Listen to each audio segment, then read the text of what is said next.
Chers amis, chers tous, et j'oserais dire dans le sens le plus universaliste, puisque c'est ici normalement une formule qu'on utilise entre nous, mais qu'on peut utiliser largement au-delà, et elle est la bienvenue aujourd'hui, mes chères sœurs, mes chers frères en humanité. Voilà. Un mot pour vous rappeler quand même que parmi les trois valeurs portées par la devise de notre République, l'usage veut que la fraternité soit citée en dernier, après la liberté et l'égalité. Et de la même façon, si vous vous promenez dans Paris, sur le monument de la place de la République, notamment, l'allégorie de la fraternité, elle est orientée au dos, à la statue qui représente la République, alors que la liberté et l'égalité sont respectivement à la gauche et à la droite de cette statue. La fraternité, pour autant, ne saurait être, d'après moi, d'après nous, le parent pauvre de notre République. Les Français y sont particulièrement attachés, ceux qui vivent en France aussi y sont attachés, et la pratiquent sous des formes différentes, qu'il s'agisse de l'entraide, de la solidarité ou de la tolérance. Tous ces actes sont en effet inspirés par le sentiment de fraternité qui nous unit tous et toutes. La fraternité, c'est aussi le plaisir, malgré la chaleur, cet après-midi, de nous retrouver, d'être ici ensemble, la joie de travailler, de réfléchir. La fraternité, c'est aussi un humanisme qui s'incarne, qui prend le visage de femmes et d'hommes qui ont su, dans des moments souvent difficiles, s'emparer de cette valeur essentielle, la faire exister et la faire triompher. C'est pourquoi je vais d'abord demander, à la première partie de cette clôture de cette très belle après-midi, à Tania de Montaigne et Georges-Marc Benamou de bien vouloir prêter leur voix fraternelle à deux grands auteurs qui ont écrit sur la fraternité. Je fais quoi? Je lis ce texte. Ah, je lis, si vous êtes d'accord, c'est Victor Hugo. Allez, un peu de Victor Hugo ne nuira pas. La formule républicaine a su admirablement ce qu'elle disait et ce qu'elle faisait. La gradation est irréprochable.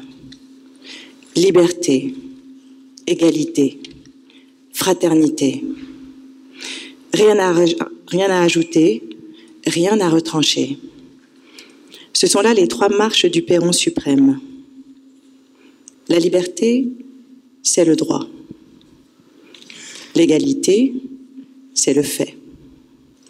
La fraternité, c'est le devoir. Tout l'homme est là. Les heureux doivent avoir pour malheur les malheureux. L'égoïsme social est un commencement de sépulcre. Voulons-nous vivre? Mêlons nos cœurs et soyons l'immense genre humain. Tout ce qui souffre accuse. Tout ce qui pleure dans l'individu saigne dans la société. Personne n'est tout seul. Toutes les fibres vivantes travaillent ensemble et se confondent. Les petits doivent être sacrés aux grands. Et c'est du droit de tous les faibles que se compose le devoir de tous les forts. J'ai dit. Je vais vous lire un extrait du discours du chevalier de Ramsay dont nous parlait Philippe Foussier tout à l'heure. C'est un discours qui a été prononcé en 1736. Le discours du chevalier de Ramsay est un discours de bienvenue destiné aux nouveaux initiés. Voici ce texte intitulé « La philanthropie ou amour de l'humanité en général ».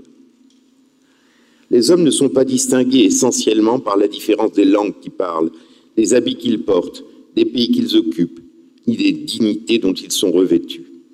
Le monde entier n'est qu'une grande république, dont chaque nation est une famille et chaque particulier un enfant. C'est pour faire revivre et répandre ces anciennes maximes prises dans la nature de l'homme que notre société fut établie. Nous voulons réunir des hommes d'un esprit éclairé et d'une humeur agréable, non seulement par l'amour des beaux-arts, mais encore par les plus grands principes de vertu où l'intérêt de la confraternité devient celui du genre humain tout entier, où toutes les nations peuvent puiser des connaissances solides et où tous les sujets des différents royaumes peuvent conspirer sans jalousie, vivre sans discorde et se chérir mutuellement sans renoncer à leur patrie. Quelle obligation n'a-t-on pas à ces hommes supérieurs qui, sans intérêt grossier, sans écouter l'envie naturelle de dominer, ont imaginé un établissement dont le but unique est la réunion des esprits et du cœur, pour les rendre meilleurs, et former dans la suite des temps une nation spirituelle où, sans déroger au devoir que la différence des États exige, on créera un peuple nouveau qui, en tenant de plusieurs nations les cimentera toutes en quelque sorte par les liens de la vertu et de la science.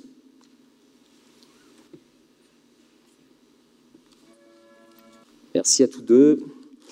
Les amis, aussi quelques mots pour vous rappeler que malgré donc les avancées permises par ces textes et ces discours, force est de constater aujourd'hui que la fraternité a été sacrifiée et reléguée au second plan de la société française et que cependant, nous croyons, elle peut réenchanter le rêve républicain. On peut bien sûr régler tous les maux de la République par la seule fraternité ou grâce à la seule fraternité. Il est incontestable que la diffusion des valeurs nécessaires à l'individu et aux citoyens commence avec elle. L'appel pour la fraternité que le Grand Orient de France lance aujourd'hui est un appel qui sonne particulièrement juste et qui est pressant. Il est en harmonie avec les besoins et les attentes de notre société pour répondre à ses scléroses et ses insuffisances.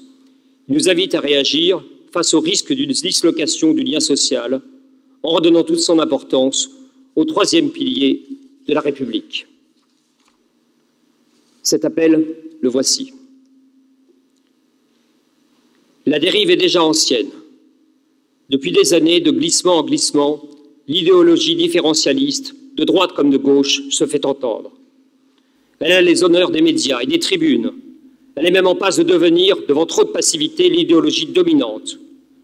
Le racisme avance, l'antisémitisme ressurgit, l'homophobie s'installe, l'indifférence aux plus faibles s'étend. Depuis trop longtemps, nous avons laissé se répandre sans réagir le poison du repli. Depuis trop longtemps, les entrepreneurs identitaires attissent ces haines qui enferment l'individu dans le ressentiment et atomisent nos sociétés. L'ignorance est leur carburant, notre passivité, leur opportunité. Assez. L'heure de la contre-attaque a sonné. La fraternité est en danger, sauvons la fraternité. Négligée, oubliée, piétinée, cette valeur indépassable est pourtant le pilier de notre triptyque républicain. Sans fraternité, il n'est point de liberté pleine et entière, ni d'égalité réelle. La fraternité a fait l'histoire de notre République. Elle demeure notre horizon commun. Elle est surtout notre oxygène quotidien. Parce qu'une multitude de menaces nous en prive, notre société étouffe. Comment évoquer cet idéal rassembleur lorsque la montée du nationalisme et des communautarismes, fondés sur des appartenances ethniques ou religieuses, font exploser notre pacte républicain? L'égoïsme et la haine ont seule une patrie. La fraternité n'en a pas, osait Lamartine. Face à tous ces pyromanes et autres apprentis sorciers obsédés par les racines, la race, la religion, l'orientation sexuelle, il nous faut donc réaffirmer une conception de l'humanité qui transcende les héritages biologiques, sociaux, culturels et religieux. Nous devons restaurer l'universalisme républicain qui seul libère l'individu et bâtit le collectif. Nous devons revivifier ce beau concept de famille humaine, traduit juridiquement dans la Déclaration universelle des droits de l'homme, dont nous célébrons cette année le 70e anniversaire. Oui, ce qui nous rassemble est plus fort que ce qui nous distingue. La fraternité n'est pas que l'indispensable solidarité avec les plus fragiles, elle est la condition d'un cadre commun qui permet l'émancipation de tous. Face aux assignations identitaires, affirmons cet idéal qui garantit l'égalité des droits. C'est la fraternité qui nous rassemble et qui sera, demain, le ciment de la construction d'une société pacifiée, plus juste et plus solidaire. La fraternité est en danger. Sauvons la fraternité. Il y a urgence.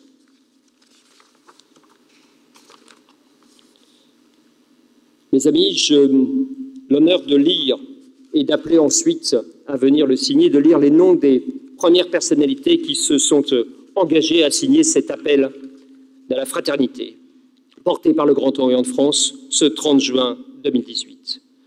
Ne peuvent pas être parmi nous, mais ils sont avec nous de cœur et ont bien volontiers accepté ou proposé de signer parmi les premiers cet appel Madame Émilie Frêche, romancière, Madame Mathilde Amet, comédienne, Madame Caroline Fourest, journaliste, Monsieur Jean-Michel Quillardet, président de l'Observatoire international de la laïcité, Monsieur Mario Stasi, président de l'ALICRA, qui n'a pas pu rester avec nous jusque ce soir. Je voudrais aussi que viennent me rejoindre ici, porter leur paraphe et leur signature sur ce texte, ceux qui ont eu l'extrême gentillesse et la grande fraternité de venir cet après-midi parler devant nous, intervenir.